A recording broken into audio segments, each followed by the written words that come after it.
There is no any given point. Shamba itaenda. Shamba ni assets. Hello dear investors, welcome to a new episode. My name is Joseph Mutiko. And my name is Peri Joki. So today we are going to talk more about investing in real estate. Investing kwa mashamba. So, Peris. Yes. Can you tell us something about investing kwa mashamba?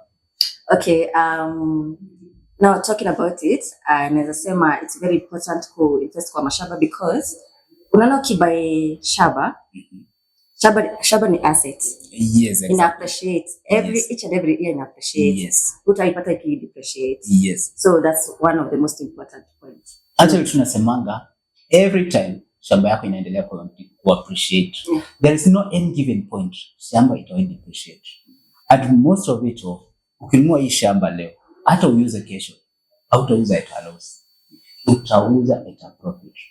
So hii ni kitu moja, in fact sidhani kama kuna another investment yenye itakuwa sure bet kama kununua shamba. Yeah, I agree with you. For instance, ukinunua tuseme maybe kama zenye tunauza hapa Thika, Salama. Ukinunua leo saa hii hizo za 850 saa hii. Hata kesho huwezi uza the same price. Yeah, hata for example, unaona kama zenye tuko nazo last year, tuko tunauza 750, sasa ni 850. By the way, that is a perfect example. Yes. Yeah. So in 5 years, itakuwa maybe add 100, itakuwa like almost 1 point something. Yes. So, yes. So that is a very clear information ya kuwa mashamba, yani investing in real estate is the best decision you can ever make. Yes. So the second thing tunasemanga ukinunua shamba unapewa nini? Unapewa title. Yes. Sindio? Yes. So hii title deed still you can decide to use it as a collateral. Yes. So collateral ile ya unaichukulia kama unataka kuchukua loan, so maybe uko na kaimanjes kama kushika mahali. Unaanza enda pale KCB uambie mnajua aje hii ndio title yako. Yeah. Na nataka hii pesa fulani. Yeah. Ulinunua shamba na sisi pale Matu ya 350. Yeah. Ukapata hiyo title deed. And now unahitaji pesa 200. Umeongea na marafiki wako. Marafiki wa come through. So unakumbuka uko na title deed. Yeah. Unaipeleka wapi? Pale Equity. Wanakupea hii 200k. Wanakupea hii loan. Yes. So it can be used as a collateral. Yeah, very very important. Yeah, true. Another thing ni inaweza kuwa a source of income. The moment you buy a land, unaweza na ban, unaweza erase. Okay, like maybe ERA ama monthly, pia unaweza build rentals, unapata unalipa every month. Yani inaweza kuwa a source of income. Unajua like unaona kama hizo petrol stations zinajenganga like Shell petrol station. Total. Do you know that mali wanajenganga hizo petrol stations wanakwanga wamelease in most cases? Yes. Unapatanga like ni 9 years ama ni 30 years, I don't know. Unapatanga like kuna ile agreement yenye mmekubaliana ndio akuwe anakulipa kiwango fulani within that duration. If it's 10 years lease but mnaandikiana. Yes. Like unajua sasa vile nimesema about petrol station. Nimepiga hesabu nikakumbuka pale Matu. Kuna shamba yetu imeguza tama. Oh yes. Lazima tuangalie as investors. Yes. So it can be a very perfect place ya kuweka petrol station. Yeah. So unaweza nunua hii kama hizo za hapo Matu. Unaweza nunua hiyo shamba. Hiyo yenye tunauza 380. And then you lease. Imagine unabuy shamba 380, alafu unaiweka for commercial purposes. Unaweka hiyo petrol station na itakuletea profit each and every month ama yearly. So na pia unaweza build rentals. Yes. Kama hizo za Matu, sinaona hapa kuna shule hapo hiyo private school. So our teachers they have to go to Matu town kwenda kurent huko. So kijaga hapo rentals itakuwa umewadolea hiyo fare na nini itakuwa convenient. So hizi plot zetu unaweza build rentals, unaweza build petrol station, so zinaweza tumika for residential purposes na pia commercial purposes. Yes. So ukiwa na title deed unakuwa set. Yes. I love the other thing by the way, unaona like hizi boosters zinachengangwa za Safaricom. Still kitu yenye wanaangalianga they do this. Wanakuwa wanakulipa every month kiwango fulani. So ukiwapea title deed wakihakikisha shamba ni yako, they lease from you. Oh wow. Inaweza kuwa a very good source of income, like this immediate ones hata. Alafu kitu kingine unajua, it's very easy to invest in land. Yes. Very, very easy. Yes. So your like, process. Yani process si complicated. Haihitaji ati utumie kizungu yako ama utumie nini.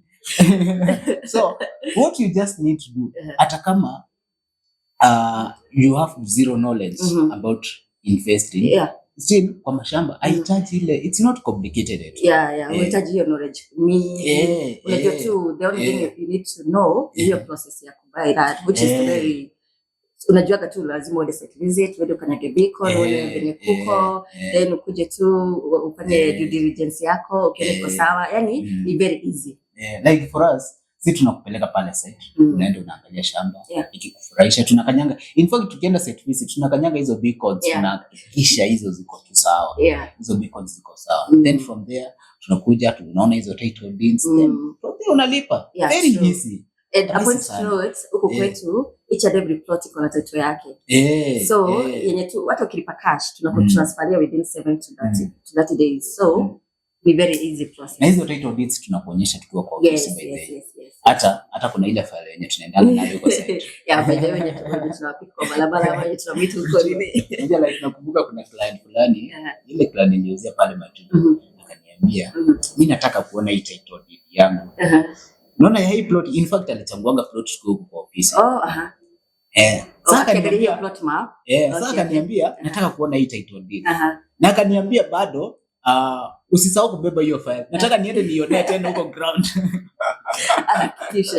Hakikishe tena. Na by the point tunasahau kuambia sahihi imekuwa certificate of title.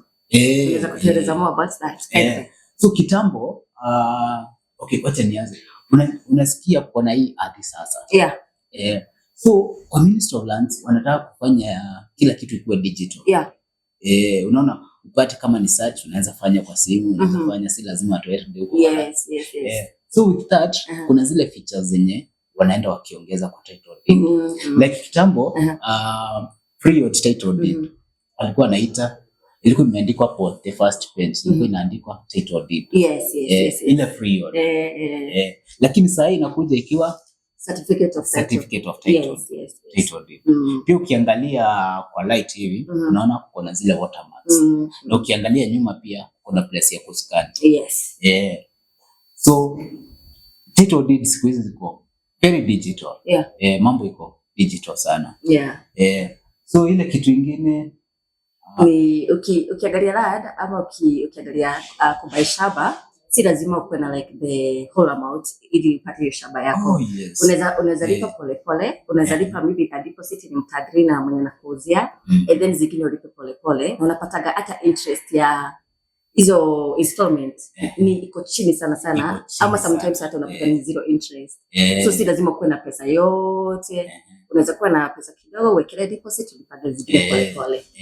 So advantage nyingine ya kununua shamba hii ni yenye unaweza lipa pole pole. Wanaitanga flexible payment plan. So with your deposit, sema like for example you have let's say like 70,000, unaweza ikala hiyo deposit ya 70k, and then hizo zingine unakuwa unalipa pole pole for 3 to 6 months. Unakuwa unalipa kila nini. Na alafu unajua kitu kingine, utakuwa na target ya every month, ile pesa yenye nitapata itakuwa inaenda kwa land. So utakuwa na ile ya goal yako. Na sasa tukiwa hapo nimekumbuka kuna zile goals msali alikuwa ameplan mwanzo mwaka ikianza. I'm very sure kuna mtu wako pale anatuwatch alikuwa ameplan kununua shamba this year. Na unajua siku hizi tunasema mapema ndio best. Sasa tuko March. Sawa. So na mwaka inasonga. So usingoje pale ati ikikuja kuisha uanze kuona ati wacha sasa ninunue shamba. So this is the best time. So vile tumekuambia, land does not depreciate. Kila wakati ina appreciate. Land unaweza itumia kama collateral, kama asset. Land pia inaweza kuwa kama income. Source of income. Na pia kitu kingine mbele nimesahau kusema, it's very easy to maintain a land. Very very easy. Like ukinunua shamba si ati lazima every now and then unaenda kuiangalia kama iko tu hapo. So ukiwa umenunua shamba, it's very easy to maintain that land. Haita need much of your effort. Ya kushinda kwenda kuangalia every now and then. So once you buy, that's all. By the kama unaweka for speculation purposes, unajua tu ni kufence uta fence. Maybe hata upande maembe ama whatever ukigoja appreciate. So so it's very very easy. Na tukimalizia tunasema they are not making land anymore. They are not making land anymore. So mashamba zinaenda zikiisha. Mashamba zinaenda zikiisha. So ukipata shamba sai, nunua sai, usingoje kesho. Secondly, things do happen. Ulikuwa na plan ya kununua shamba, then umepita hivi ukaona academia ndio yako. Unapita mahali unaona unapita na academia na ni liability. So you see, so ukipata chance ya kuona shamba, nunua hiyo wakati. True. If you have that capacity, nunua hiyo shamba. Ama kama uko na dream na huna pesa yote, kuja huku kwetu uwekele tu deposit na alafu tu agree hizo zingine ulipe pole pole. Si lazima uko na pesa yote. Na pia unajua ukiwa na pesa, heri yetu invest for that, because the moment umeshika hiyo pesa na huna pesa ya kuinvest, ama yani unapataga mashida mingi. Unasikia sijui nani wa nani anataka pesa, sijui nani ni mgonjwa, unamaliza pesa yote. Na sijai realize kwa nini, sijai jua ni kwa nini ukipata shamba, ukipata pesa ndio mashida zinaanzaga ama ideas. Alafu unapata hizo ideas zenye unapata zile zinaweza kuletea pesa, kama vile land inaweza kuletea pesa. So I think the best decision anyone can make is to invest kwa land. So tukimalizia tunawaambia lots tuko nazo hapa Thika, side ya Landless, tuko nazo huko Kilimani, na tuko nazo pale Matu. So all you need to do, call us 0796-999-333, ama unaweza kutuinbox kwa TikTok, Facebook ama Instagram, tunajita Dafari Properties Limited. Na ukiwa na swali yoyote, feel free always to ask us. Ukienda site visit ama hapo kwa ukipiga hiyo namba, feel free to always ask. Yes. Thank you. Thank you.